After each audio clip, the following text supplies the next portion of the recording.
Tonight, the city of Lagos there is still a poor level of Be the first to know. From the north, south, east, west, and around Africa, we break the news.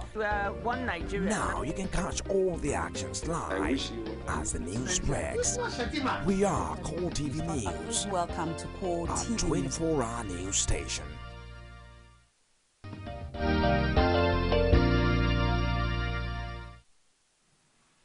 October is here. Congratulations. We're right inside another new month. It's a beautiful, beautiful feeling for me, for Nigerians who are hopeful that things will get better by and by. Yesterday, of course, it marked the 54th anniversary of our independence as a nation, as well as ushering in the 10th month into the centenary. You recall that earlier this year, January 1, marked the amalgamation, 100 years after the amalgamation of the Northern and Southern Protectorate. That was in 1914, thereabout. Yesterday was awesome on the show. We talked about Nigeria at 54 along the lines of education, judiciary, health, as well as politics. On the show today, we'll be doing some kind of core digest on Mr. President's speech, inaugural.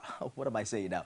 We're going to be talking about Mr. President's speech during Independence Day, the presidential speech on October 1. And the big question is, what is good in the good luck's message? That's exactly what we'll be turning our attention on right here on the show today. And I'm joined by Victor Okai. Good morning, Victor. Happy Independence to you. Same to you, and happy independence to Nigerians at home and abroad. And thank you for finding time to join us today. Thank you for having And me. I want us to start from not just 54 years of independence. I want to take you a little bit back, because there are several school of thoughts who have made arguments as regards what they think Western colonization has done to what is now known today as Nigeria. Some are of the opinion that those ethnic nationalities that pre-existed before the white men, like the Benin Empire, the Oyo Empire, the Fulani Caliphate and all of that, had potentials in them to have become great nations even without the white man's help.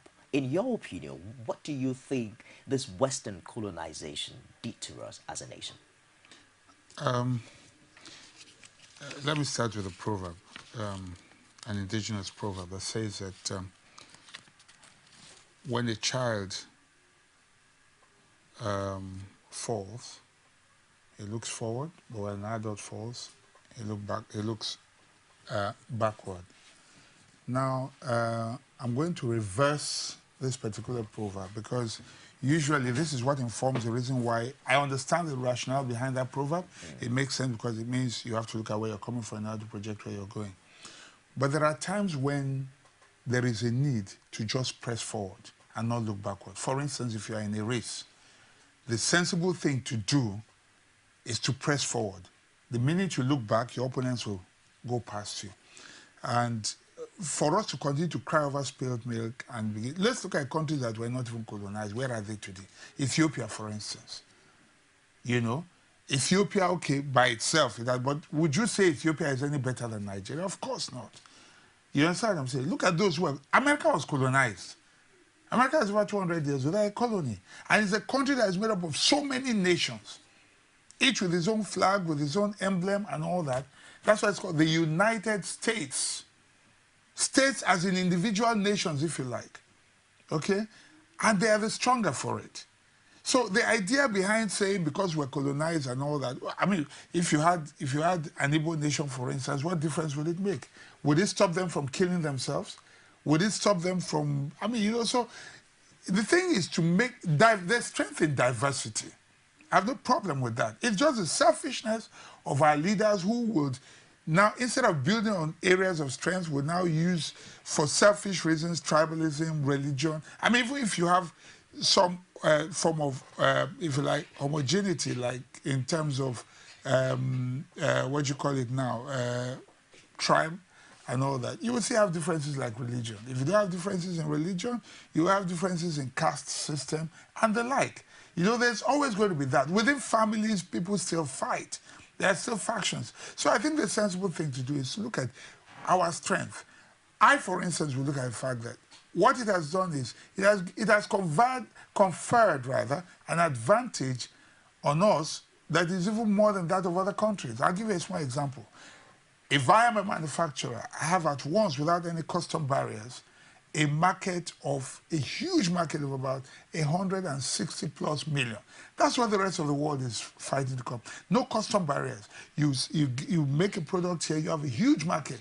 I recall a project I was involved in some time ago that took me to the Gambia. And I met a young man there. He was born 1970 or thereabouts. He's one of the richest men in that country today, but that's not where I'm going to. At the time, which was over 3-4 years ago, he was worth over 100 million British pounds. Now, don't even think about it in terms of billions here. Now, what was significant for me is not the amount, because there are richer Nigerians, okay? But it's the fact that that money he made solely and wholly in the Gambia. What is the population of the Gambia? About 3 million. Just slightly over 3 million. He made that money within that economy. What is the population of Lagos State? You're talking about close to 20 million. So you can see the huge potentials. Okay? Why don't we look at the strength and then build on it rather than keep complaining? Are you saying categorically now that looking backwards at this time has nothing significant, not even to identify the challenges that we're facing now, and none of our challenges today has a root problem in our past?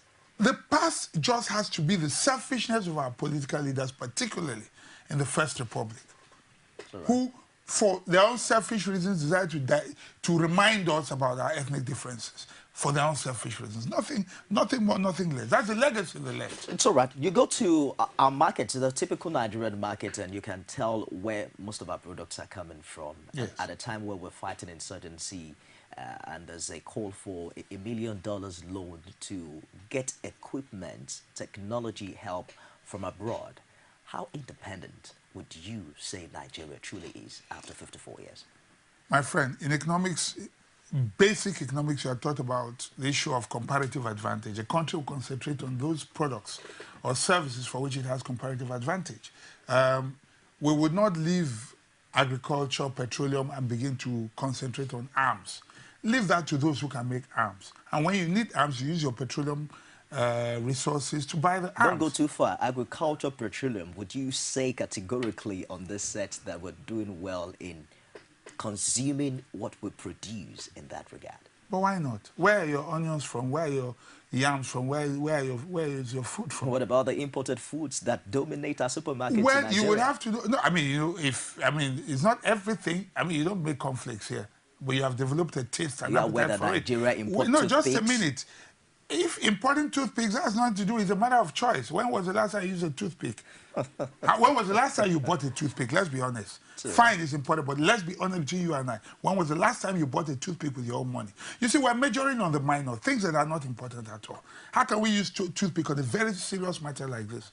You know, it's majoring on the minor. When was the last time you yourself, with your own money, went to a supermarket and bought a toothpick? Are you saying yes, that as it is now, yes, Nigerians consume more of what they produce? Because you're sounding like from some outer space here. What do you mean outer space? I have been to the market. The food you eat in your house, where is it produced? What did you eat this morning? No, listen, let's start with you and I. Let's go too far. What did you eat this morning? I asked the questions. No, it doesn't matter. No, answer. We are Nigerians. No, let's start from you and I. What did you eat this morning? Where was it produced? I asked the questions, yeah. No, then you're being evasive. I've not even eaten today. You have not. What did you eat last night? What did you eat last night? Come on, let's move forward on this conversation. Digression in this case is progression. I don't have a problem with that. It's all right. What did you eat? Let's start from you and I. You see, it's okay to begin to build castles in the air and say, oh, this or that. Let's start from the known. You see, people, the problem we have in this country is that most times we just conjecture. We say, oh, this, we say that. We're not speaking from points of fact. And points of fact start from your own personal experience. And so if you say, oh, this country is bad, is terrible, I ask you, the question I usually ask, and I'm asking it in the course of this program again, and I want you to answer me truthfully. Is your life better today or worse off than it was, let's say, 5 years ago or before the present administration? Answer truthfully. Are you having a better life today than then, or is your life worse? Before you talk about generally, let's start from the known. You can only speak for yourself. Start with your own personal experience. And I throw that challenge to the public. Let me take you back to my question, Victor. Go ahead. How truly independent is Nigeria as a nation after 54 years? Nigeria is independent to the extent that, I mean, we govern ourselves. You may say that is pedestrian, but we govern ourselves. We're not dependent on any country for handouts or whatever. We as a nation, our life is not dependent on an America, for instance, or a Britain, for instance. Fine, there are aids in certain areas, but I mean, that's not what we depend upon. Economically, we are independent, okay? Financially, I mean, socially, I don't see what makes us not independent. We are also interdependent, as every other country is, you know, on one another. If there are products we don't have, we look for countries that have, you know, comparative advantage in those areas, and we use our resources to get those things that we need. That's all right. Well, we're going to open the phone lines in a jiffy. Our show yesterday was so compact that we could not take your calls, and we'd love to have your contribution. Let's go to Mr. President's speech very quickly. And I want us to start with the idea that for the 4th year running, we're having the independence celebration in a low key. We saw the inspection of the guard happened at the Aso Rock yesterday, where even Mr. President did not make a speech. What do you make of that? You see, one thing is you can never please Nigerians. If the president had gone to make that speech, if he had done an elaborate ceremony, we would accuse him of being insensitive. We would say, oh, I know this is going to stir some controversy now, but it doesn't matter. Oh, the Chibok girls are there, we're spending so much money, we're doing an elaborate, we're celebrating. 54 was there to celebrate.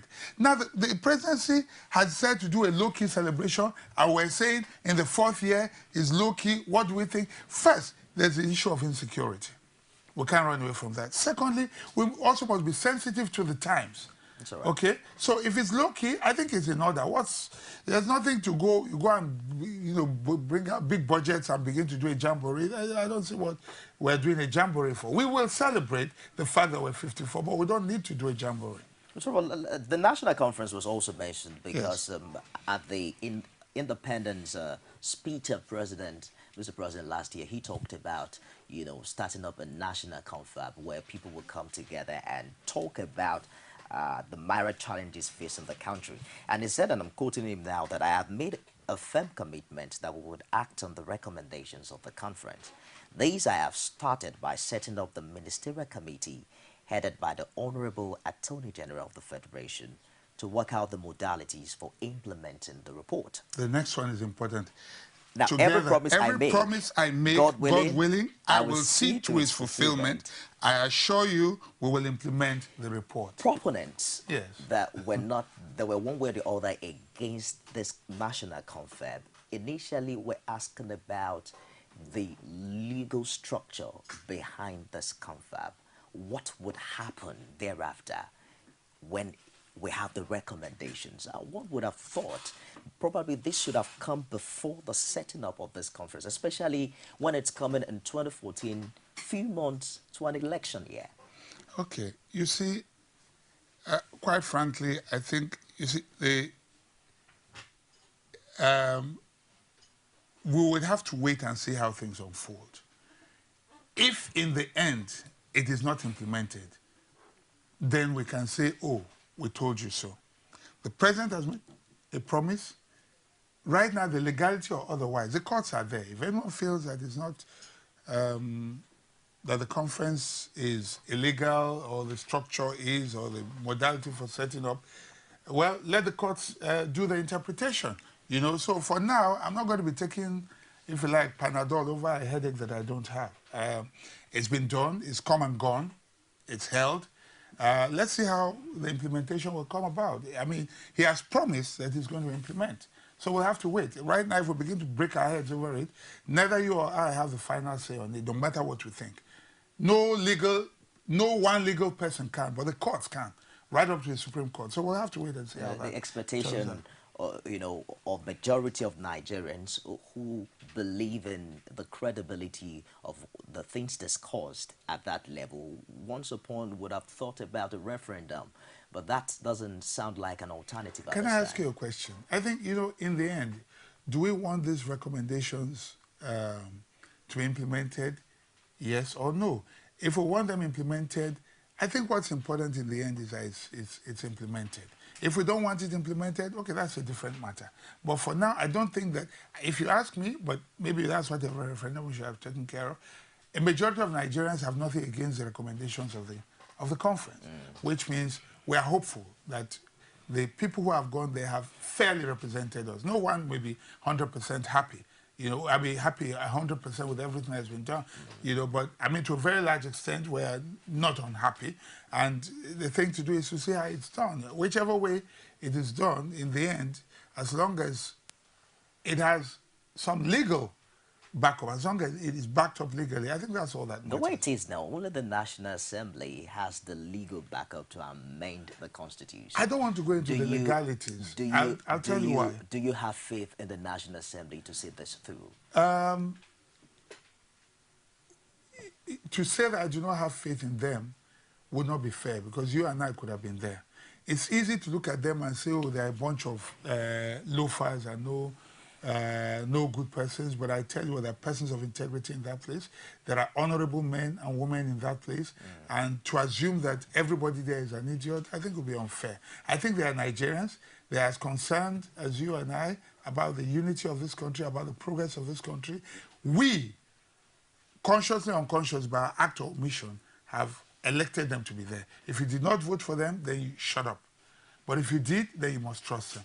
That's my opinion on that. You know, prior to this time, the National Assembly already came up with the idea that the National Conference was a total duplication of the role of the National Assembly. This was the same constitution that they were sitting on, and then we have other people. I just want us to, you know, bridge this gap. Now, let me ask you a question. Actually, we ask a lot of questions today. Have you heard them come out to complain? Are they complaining right now? They're not. So why are we taking paracetamol for their headache, if you like? You know, they're not complaining. They are, okay, it is their duty. But have they come to tell you now, no, we reject it. Why should we give our duty? They are not. So why are we breaking our head?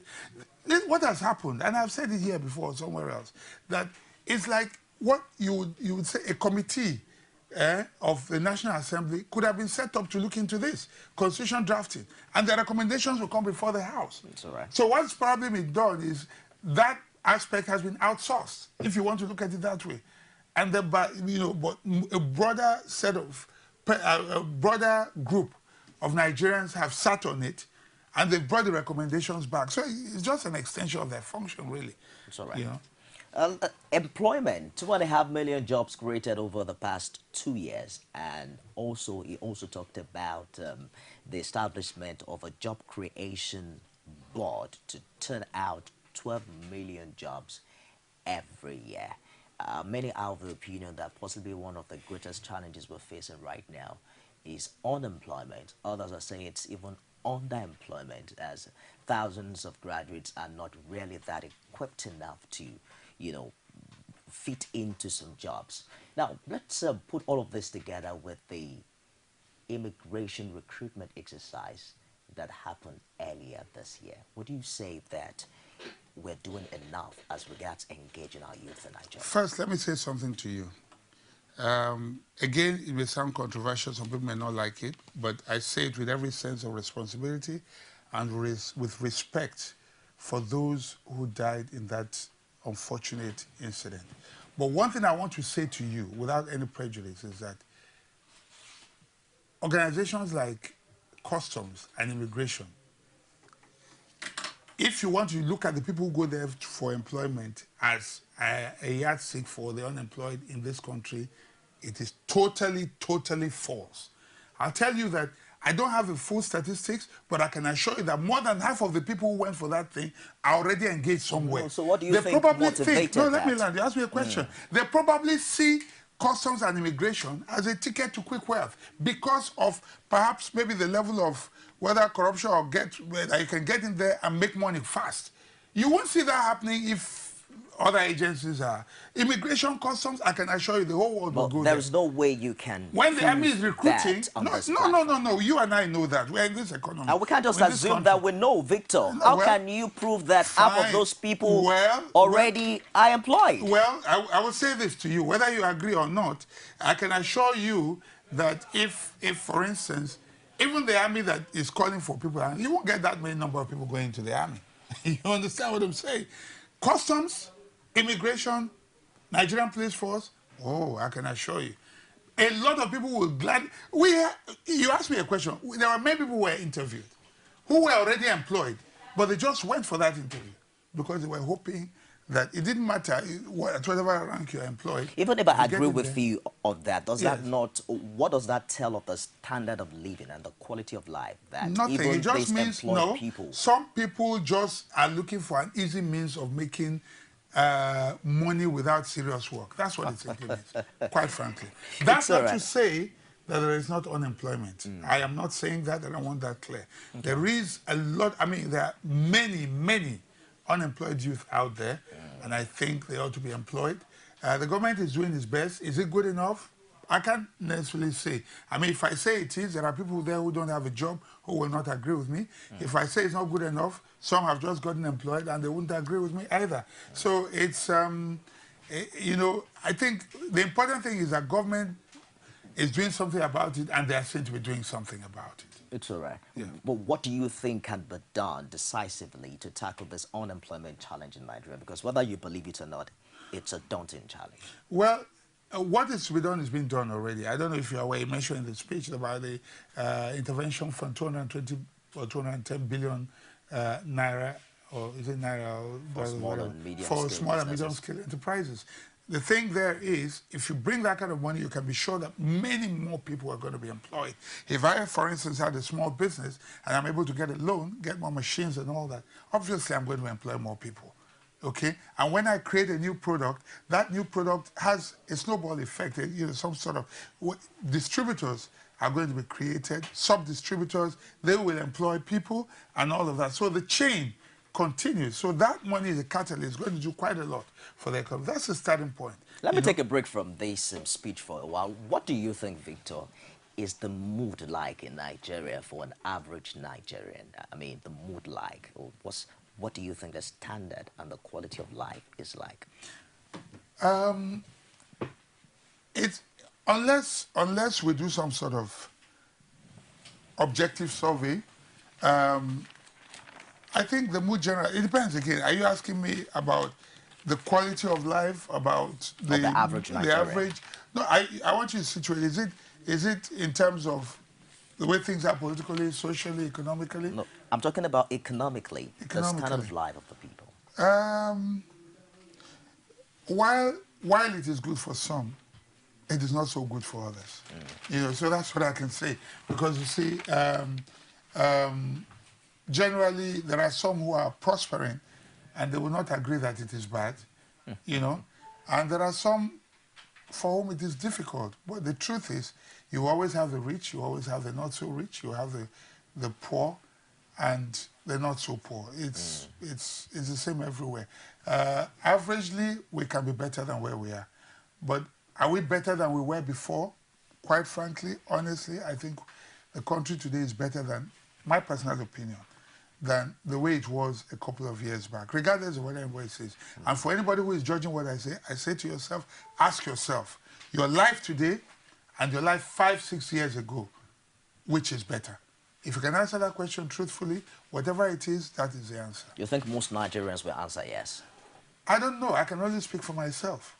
Obviously, yours is better. And those immediately around me. It's all right. So I don't know what it is for other people, but it's certainly better for me than it was. There's a school of thought about the medium class, the average class, or what is it they call it?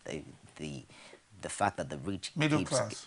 The middle class, thank you. That the rich gets keeps getting richer and the poor keeps getting poorer. Do you think that is truly applicable in Nigeria?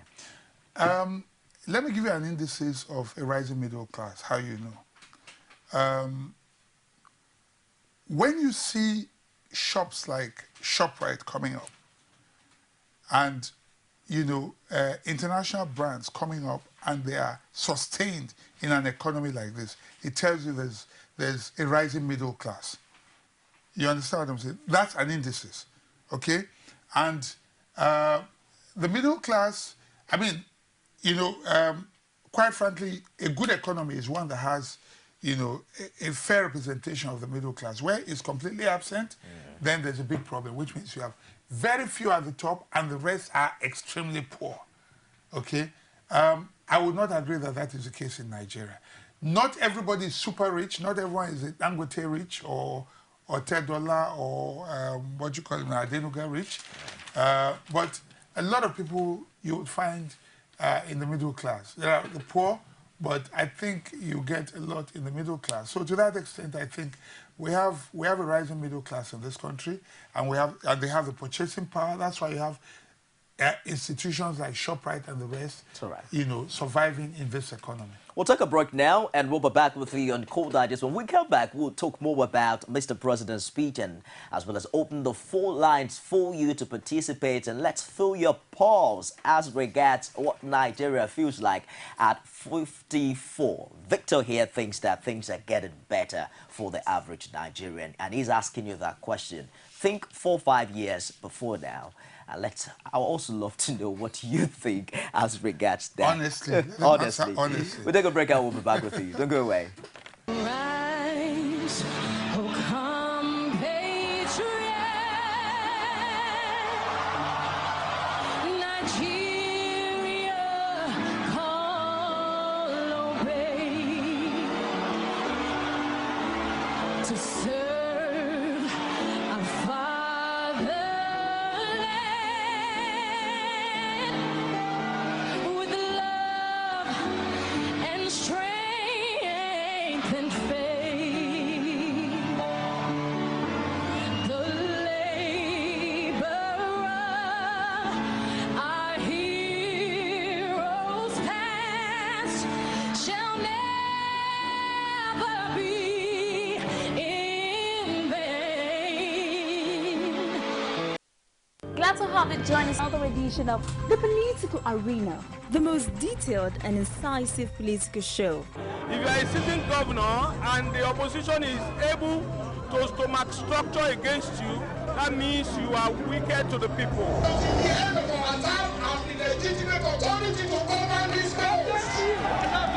Give me 20 minutes to move or they will shoot me. He has no chance for survival. If he likes himself, this is the best time to get out before he perishes. The PDP as a ruling party has failed. So anybody who thinks that government will fold his hands and allow miscreants to take over the streets of our own state and cause havoc is deceiving himself. The good, bad, ugly, and beautiful sides of the Nigerian political system. Join me every Sunday at 9:15 p.m. on OTV News.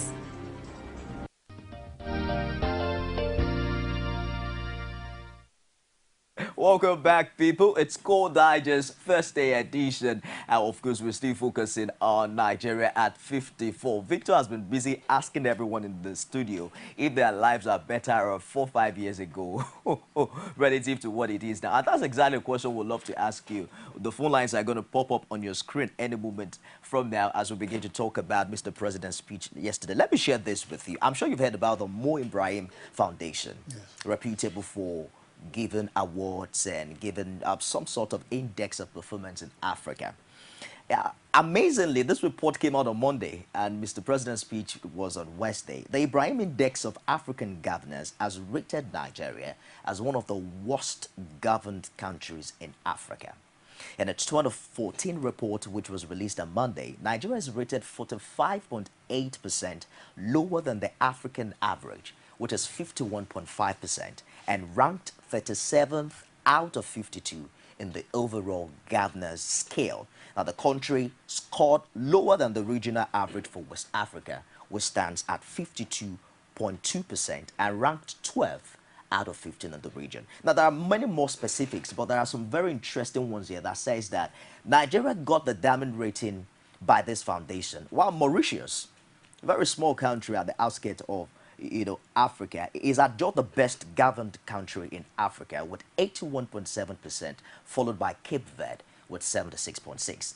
Ghana is rated 7th, Rwanda 11th, Benin Republic 18th, Egypt 26th, Mali is 28th, Niger 29th, Liberia 31st, Cameroon is 34th, and Togo 36th, all ahead of better endowed Nigeria. Of course, other countries that made it to the top included Botswana, which is rated the 3rd best governed country in the continent with 76.2%, and South Africa comes 4th with 73.3%. I want us to match this with what Mr. President said in his speech. Okay, let me show it to you. It's from the Nigerian Vanguard today. Mr. President also said yesterday that in his administration, during the rebasing of the economy, that Nigeria became the 26th largest economy in the world, as well as being the largest economy in Africa. Victor, let me take your view on that. You are busy reading this report. No, it's important. We don't take things out of context. I think you need to understand what the Mo Ibrahim Foundation is all about. It's talking about, it rewards presidents, for instance, who willingly relinquish power, for instance. It's looking at, it's something that is supposed to make presidents, let me put it in very crude colloquial terms, behave well in office and leave office, So that's what it's measuring. So what are the indices? What is it checking? It received poor in categories such as safety and rule of law. It's all right. It's not talking about economy. Let's get this right. You don't take things out of context. Safety, and it received poor ratings in such things as safety and rule of law, where it is rated 44th with 31%, 32nd in the rule of law with 41%, and 30th in accountability with 36.6%. Okay. What is governance? That is how you rule.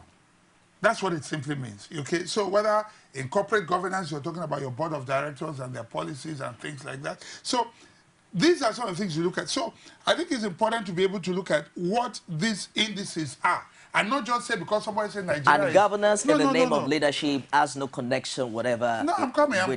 With the economy of the nation? No, I'm not saying it doesn't have. You can make all the money in the world and there can be corruption or there can be human rights abuses and things like that. America with all its wealth does not necessarily have the best human rights records. Right. We know that. Go to Guantanamo Bay and check all the other things the FBI and the CIA and the rest are doing. So if Mo Ibrahim were to rate America, for instance, obviously Nigeria might probably do better.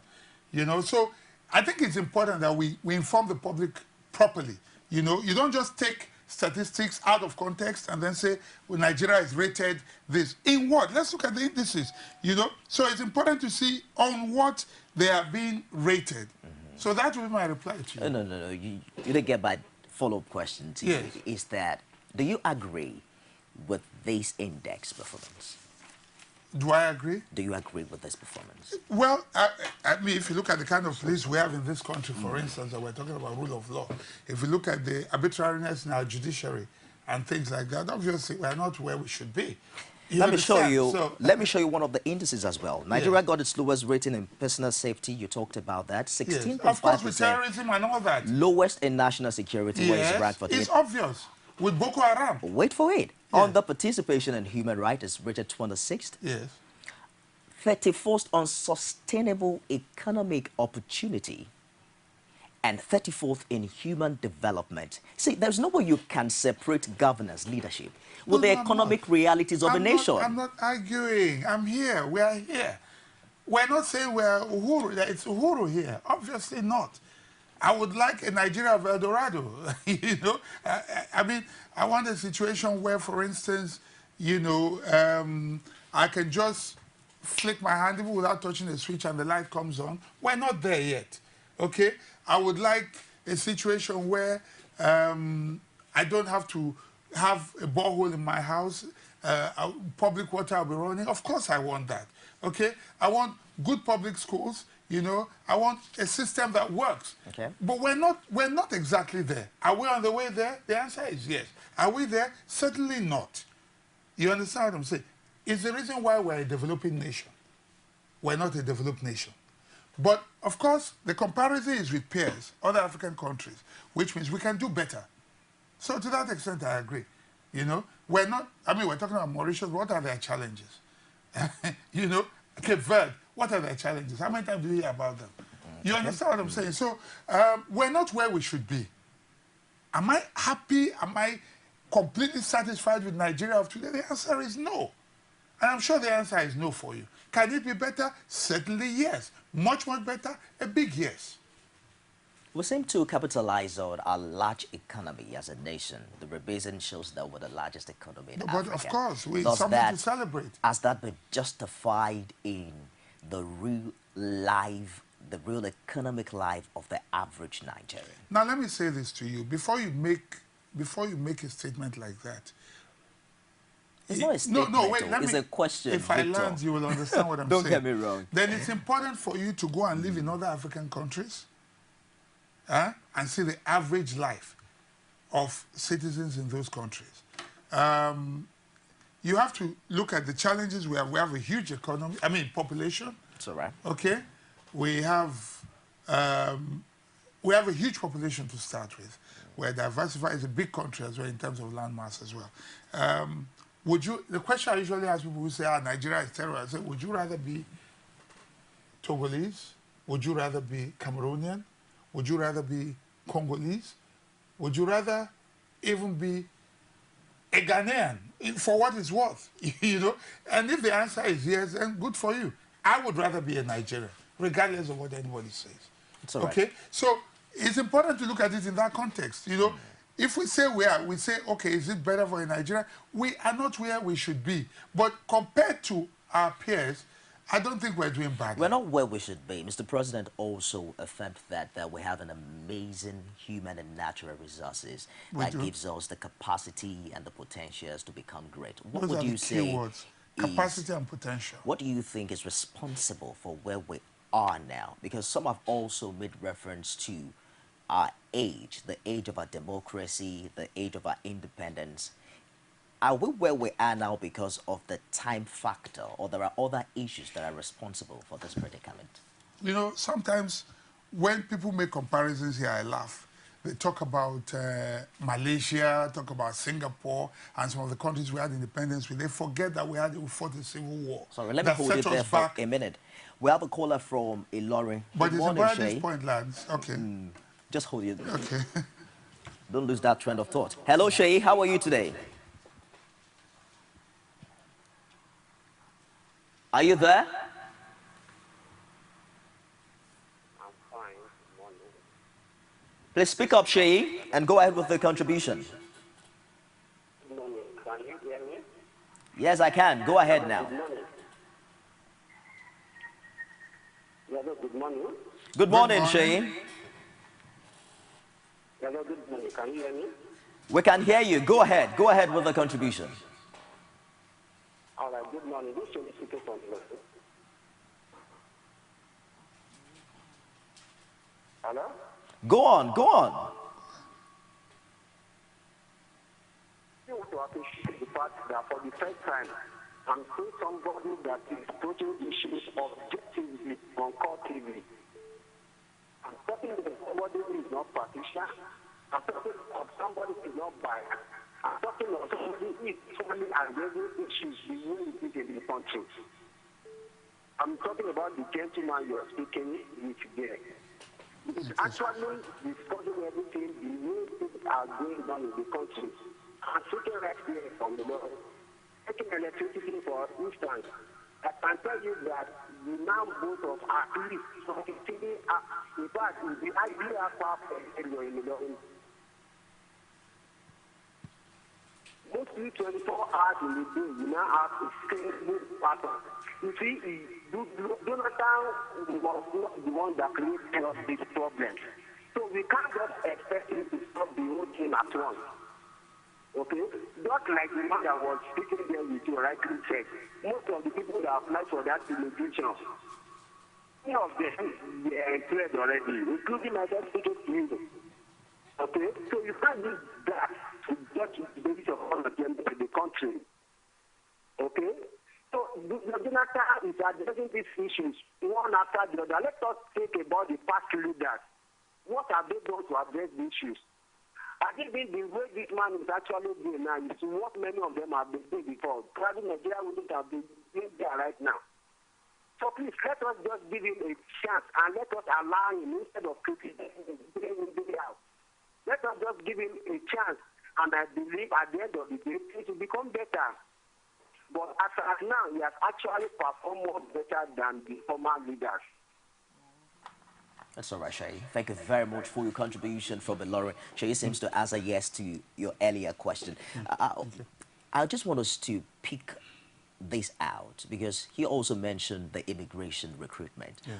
What do you think is responsible for where we are now? If, for instance, half of the people, if I want to assume with you that half of the people that attended that exercise already were employed, what was responsible for it? Well, it's easy. It's a get quick rich mentality of our people, quite frankly. A lot of people who think that is a quick way of making money, you know. That's why you find them going, they will rush police recruitment, immigration, customs, because they feel, oh, if they go in there, they can easily get bribes and things like that and build houses overnight and things like that. It's not because they don't have a job, but probably because of the quick rich mentality. You know, so that informs it. Not the lack of job, but just greed. It's all right. Let's touch on security now because... Yeah. Now, the point I was making that I almost lost. What was it I was saying? Okay. It was so critical. I'm afraid we have another caller now, Okay. Victor from Makodi. Good morning, Henry.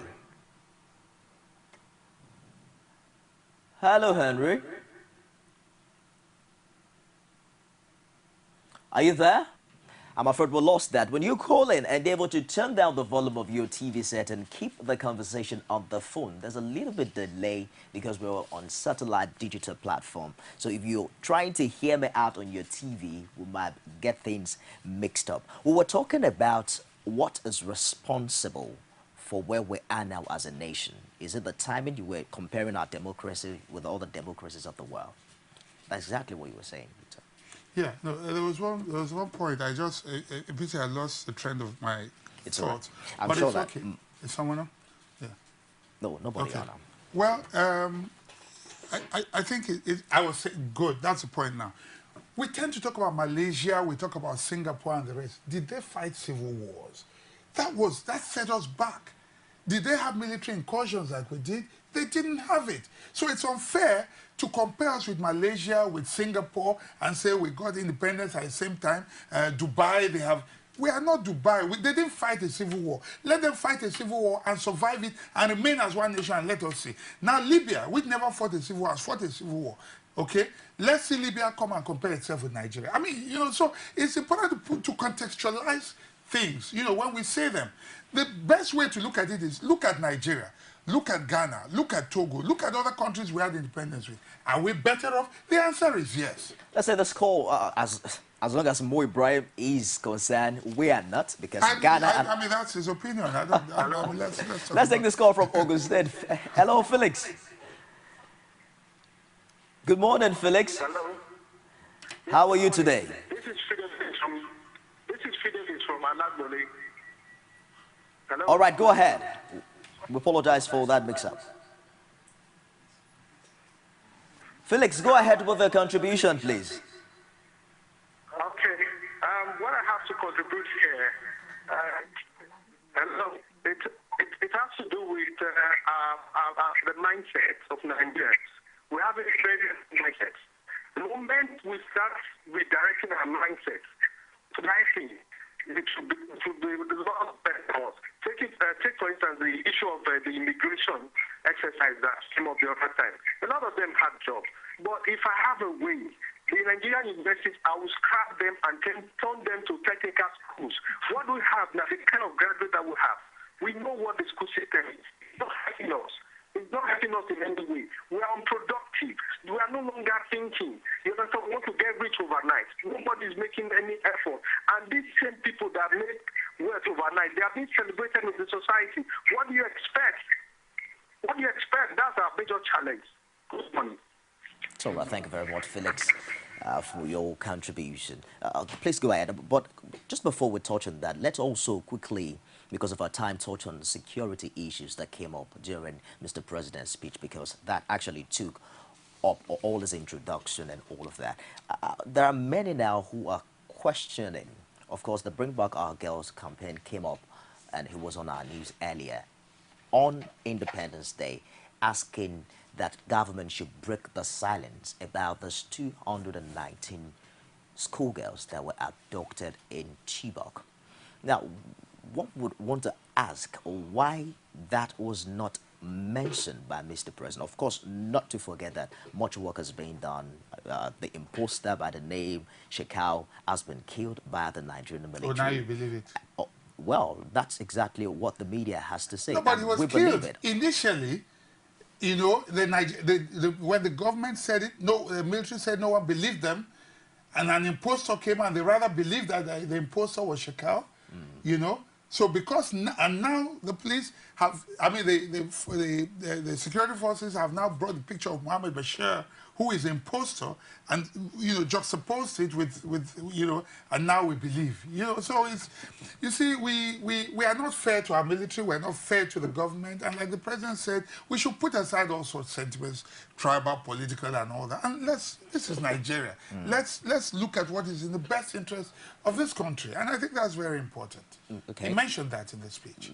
I'm asking why the significance of these 219 Chibok girls. I'm going to say something that may appear controversial right now. You see, and in doing that, I want to make reference to the fact that when Akin Kumi, or what's his name, the flag designer, was honored, I heard some political analysts, it was laughable, open their mouth and say, how come he's just, how many more years does man have that if, you know, they should backdate it to 1960, you know, they should start paying him salary. And I look at this whole thing and, you know, I find it ridiculous, okay? Here's somebody who has been forgotten by all the governments all this while. The only person that remembered him was Pastor Chris Okotie, I think a couple of years ago, who honored him, you know, gave him some money, you know. And then somebody has finally remembered this man and honored him and placed him on the side of a special assistant. I mean, by virtue of qualifications, work, and all, they just put him on a salary for a lifetime, okay? And people are still criticizing.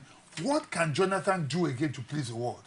You understand what I'm saying? Now, concerning Chibok girls, there is nothing he says that would sound right. And besides, let's be honest, this is why I say it might be controversial. We keep talking about, and we keep reminding Nigerians about the over 100 young boys who were killed in that federal government college in Yobe. Nobody is talking about them. The parents, are they not human? Don't they have blood running through them? The Bible says a living dog is better than a dead lion. Do you understand what I'm saying? And what it means is, as long as they're alive and we know they're alive, there is hope. Are you now saying no, that? Listen, are you saying, let me Victor? Let me land. If you cut me short, you might, the audience may misunderstand me. It's please. all right. I think it's important. You know, the Americans say talk is cheap. It's not time for talking anymore. Whether I put it in the speech or not is not important. The important thing is to do something about it. Right. I think that's what we should concentrate on. What is being done about the girls? How soon can we get them back home? Not whether it's in the body of the speech. That to me is irrelevant. That is majoring on the minor. That's not important. Nigeria has 54. The girls are not Nigeria has 54, but they're important. Security, what is important is nipping insecurity at the board, stopping insurgency. If these guys come out today, I promise you, this insurgency, if you don't curtail them, they will capture another 300. Then what happens? You begin to begin another countdown again? So, Victor, for God's sake, let's get serious. You are saying that it is not important that Mr. President should have talked about the basin girls. That will not change the equation. What is important is to get these girls out. No, I'm not asking whether you cannot put change. words in my mouth and don't attempt to extract words from my mouth. Don't even try it. I won't even answer you. Okay? I've given you an answer and I think it is okay. Let's take a call from Wari. Likoro, how are you today? I'm fine. Please go ahead with the contribution. What did you say? Hello. Go ahead with the contribution, please. Hello? I can hear you. Hello? Hello? I'm afraid we lost that. It's all right. I was just going to ask you, Victor, 219 girls kidnapped from Chibok, and we understand, you know, the whole kind of noise that surrounded this. Of course, no one is saying that the federal government or the Nigerian military is not doing it. Every day we talk about this on this platform. Can I say something? No, wait. At this point now, please, let me say something. Just hold on for a I minute. lost someone okay. to insurgents in Jos. Okay? I'm the president of my own students association. One of our students was killed among those Jos students. Are you sitting down now telling me, how do you want the parents of that girl to feel? How do you expect them to feel? You're talking about those who are alive. What about those who are dead? You understand? I think people are just looking for cheap political points, you know, just talking about these girls. It's important that the government goes out there and grabs these girls and stop insurgency. It's not whether you talk about it. Anybody can play to the gallery. We can say, oh, I feel with the parents. What about the parents of the dead? It's all right. So you're saying that the outcry now coming from the Bring Back August, because do not forget, there are reasons why all of these issues are coming up. Just a few weeks ago or a few months thereabout, we had the Bring Back Jonathan slogan. We saw it on the billboard in Abuja. And until the international community, in the name of a foreign newspaper, criticized it, that was when that issue came down. Are you saying now that this Bring Back Our Girls group that came up on October 1 is politically motivated? No. Is that what you're saying? Listen to me. Listen to me. Your initial question was, why was it not in the body of what you call it now, the speech? That was it and important. I believe I've addressed that. Was it important that Mr. President should talk about? If it wasn't mentioned, it doesn't make it any less important, is my answer. It's all right. That's my answer. If it wasn't mentioned, it does not play down the significance. Okay? It doesn't play it down. It doesn't mean that it is not important. It doesn't mean that the government doesn't care. It doesn't mean that the lives of those girls are not worth, the concern of not just the government, but every Nigerian. It's all right. Let's move away quickly from there and look at the power sector, the privatization of the power sector, which Mr. President believes that is yielding, bigger and better results by the day. I recall that Mr. President said categorically while he was talking about the privatization of the sector, but by the first quarter of this year, that electricity would have gotten significantly better. You are a Nigerian. Can you testify to that? What's your reaction to that at this point? This is October 2014. Yeah. That's a difficult question to answer. First of all, you have to give, we have to credit him with having the courage to do what no other government has been able to do now, before now, which is to privatize, the power sector. Okay? Having privatized, the onus is now for the owners to be able to do something. Now, if I speak, I will speak about where I am. I reside in Lagos State. There's a co-distribution and a Ikeja distribution, and the Lagos State government has a hand in both, okay? And so if it is not being delivered, that's not the problem of the federal government, okay? It is a problem of the owners. Let me hold you for both the private owners and the government owners. Let's take this call from Warri. Hello, Richard. How are you today?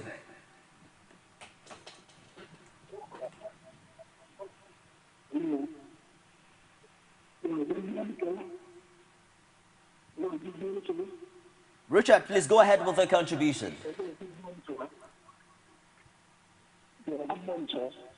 Yeah, go ahead, please. Are you there?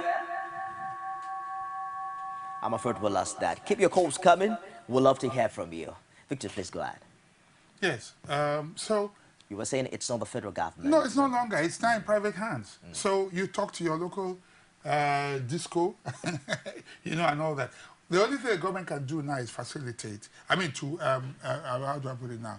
See how they can help them, if they're importing things, make it easier for them, you know, and things like that. But it's no longer in the hands of government. You have not answered my question. I haven't dodged your question. I said, how, in your own opinion, do Yes. you think this privatization thing has fared relative to the promise that Mr. President made last year? The president has made a promise.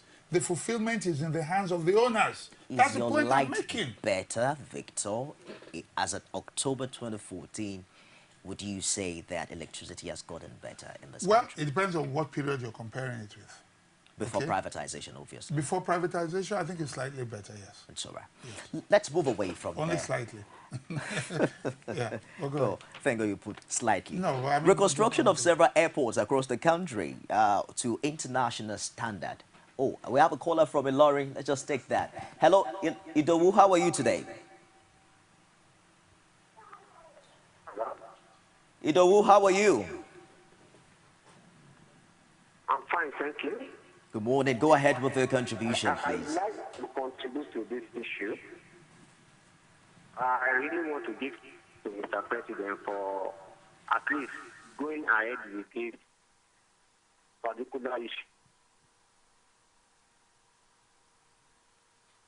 This is what the previous administrations have not been able to do. So kudos must be given to him for doing that. And as I speak to you, where I reside in Ilorin right now, I want to tell you that for the past 1 month, I don't think we've had actually up to times. And even if we had, it will be up to 5 minutes before this power will be restored. I really want to give kudos to him for that. Thank you. Thank you very much, Idowu. Thank you for your contribution from Ilorin. And I believe that's the second caller that we are getting from that part of the country, and giving us some very optimistic opinion about governance in that area. We were talking about reconstruction of several airports across the country to international standard. You recall that the new Minister of Aviation seemed to have put a pause on that ongoing project. Is that really necessary at this time? Well, there is always a time for stock taking. I don't know what his reasons are, but I do not think we should be having another round of abandoned projects. I think that what has started should be sustained. Obviously, the remodeling is a good idea because the airports we had before now, the environments are very depressing. You know, you don't want to come from a journey, you're coming back home and you're coming into a very depressing environment. That's the first thing you see. That's, if you like, welcome to Nigeria, or welcome to any city that you have, you know. So you've got to come out with a feel-good, you know, in a feel-good mood, you know. So I want to assume that he's using that to do some form of stock taking, but I think it's in his interest to finish what has been started and not attempt to go into other things, because if he leaves a legacy of abandoned projects, then obviously people will remember him for being the one who stopped it, you know, and it will only make the former aviation minister a hero in the eyes of the public. That's all right. Let's take this call from Yola. Good morning, Joseph. Good morning. Hello? Yes, I'm fine. I just want to contribute. The life situation you are talking about has seriously improved where I live in Yola.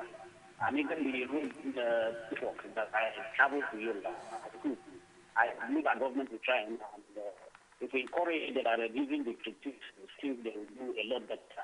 And then as citizens too, we will be able to, one of the major things that has kept us where we are is even of the competition. A situation where one person will go and begin to have up to 60 people without adequately taking care of them, leave them to the mercy of the government. I think it will not be easy on the part of the government to show that commitment of taking actually anyway. In some other economies too, population is checked. Sometimes when you have too many children, you pay tax on them because you are putting pressure on public utilities.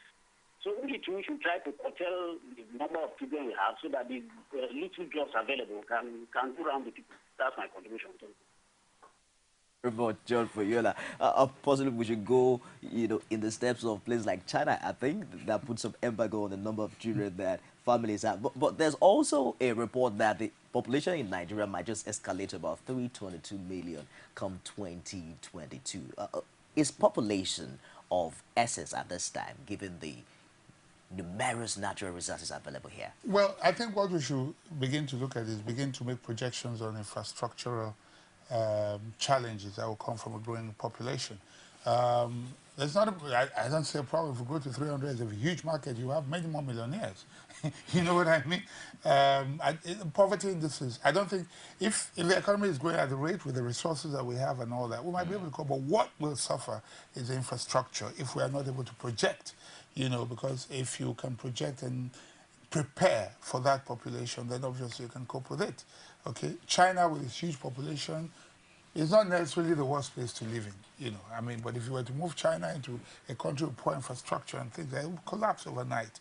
So the important thing is for those in charge of planning and development to be able to project into the future, make provision for transport infrastructure, housing infrastructure, roads, food and other things that we need, you know, to be able to cope with it. We'll touch briefly on politics and take more calls if there are, and that will be on the show this Thursday. Mr. President talked about politicians not destroying the polity in their contest for power. I want us to quickly bring in this issue of early campaign, you know, political campaigns that we are seeing flying around. There is Transformation Ambassador of Nigeria. There are South-South rallies, Southeast here and there. Many have questioned INEC, you know, in this regard. I mean, who really has the responsibility to define what a campaign is all about, and who has the responsibility to enforce this timing of 90 days before election day? Well, let me say this to you. If you look at the Electoral Act, what it states categorically is that political parties cannot begin campaign until 90 days before the election. Categorically, okay? But everyone is like in law. You can win technical points, you know. If there is a loophole, anybody would cash in on a loophole, okay? Transformation Ambassadors is not a political party. And so, fine. I mean, we all know what is going on, but technically you cannot hold them. You cannot grab them. You can say they're doing a campaign. All they're doing is a group of people in an NGO that has come up to say, we want this man to come out and contest. Even INEC cannot fault them. The law cannot fault them. Okay? We know what it is. I mean, we cannot pretend we don't know what it is. But technically, you can fault them. And you're saying they're not breaking any law? No, they're not. They're not. That's the truth. I've looked at the Electoral Act. I don't bring in emotions into things like this. I look at facts, and I speak to the facts. Okay? That's categorically what the Electoral Law says. Okay? The Electoral Act is talking about political parties. You know, it's not a political party, so you cannot accuse it. Well, you know, are you trying to say? It's like the Towns Union coming now to say we want you to contest. That's not a campaign, even if you hold a rally. Just like you mentioned that we all know what political campaigns are all about. Are you insinuating in any way that there's a loophole in this law that should be reformed? But you know that even in law, go to the courts every day. The lawyers, they are not, most of the things they are fighting are on technical points. Everybody is looking, you will see where a criminal is set free on technical points. If you don't marshal out your points, otherwise you will say, Lagbaja killed Tamedu. Because you saw it, you just conclude that the man must be killed, which is why jungle justice is not allowed. Why did he kill him? Was he in the heat of passion? Did he meet him on top of his wife and immediately struck him dead? At that point, the law will tell you that a man cannot be sane in a situation like that. So he can be excused on technical grounds. But if he left that point to go out and get a cutlass, it is assumed that he has had time to cool down and think his action through. Exactly. You know, so such technicalities. Okay? So it is the same light that you look at things like that. You look at things technical. If there's a technical loophole, anybody will cash in on it. You forget that before now, APC went about with their broom revolution. When they were called, I said people are handing over, people are changing parties. All those, were they not rallies? Were they not political? I mean, you know, so everyone is cashing in on technicalities. That's what it is. You know, so, what do you think can be done to help build faith and leadership amongst Nigerians? There seems to be this disconnect between the followership and the leadership across board in Nigeria. This faith in that Nigerian project that will cut across political, ethnic, and religious divides. We have terrible politicians in this country. Even if you have the best of leaders, there are those who, no matter what the leader does, will shoot him down. whatever you do.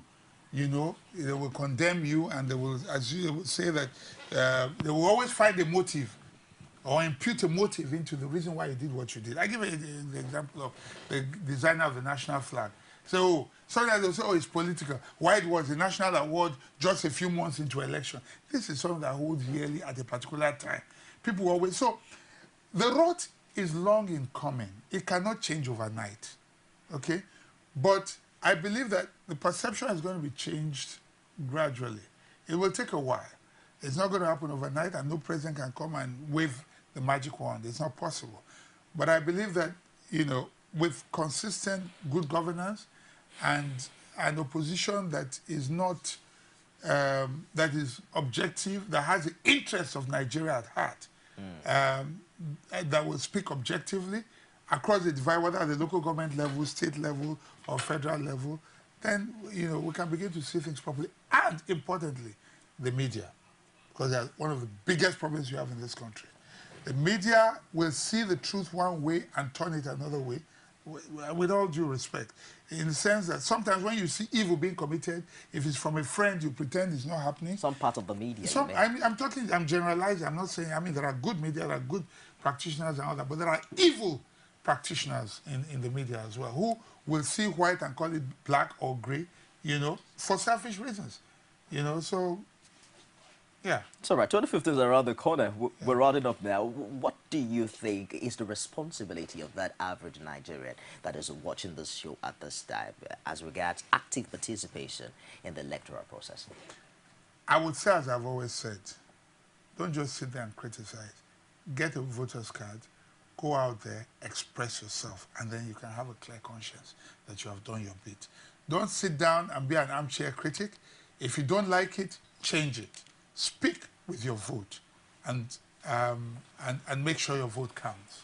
Victor Hai, thank you very much for finding time to join us on Cool Digest today. Thank you for having me, as always. It's good to have your very passionate and deep contribution on the show today. On the Nigerian project. On the Nigerian project. It's all right. Nigeria is 100 years old. 1st of January 2014, the amalgamation of the Southern and the Northern Protectorate made this great country 110 decades old, and just yesterday we entered into our 54th year of a nation after independence. Now the questions are numerous. Many have asked, should we celebrate, should we not? Victor Hai is a proponent of those people who would ask us to roll out the drums and celebrate, because we are more united than ever in the face of all the challenges from security to economic and otherwise. But then the big question to you is, what will you do to change things for the better in this great country, Nigeria? I'm Nifemi Oguntoye. Cold Digest continues tomorrow. Don't miss it. Rise, oh compatriot, Nigeria, call obey to serve our fatherland with love and strength and faith. The laborer, our heroes past, shall never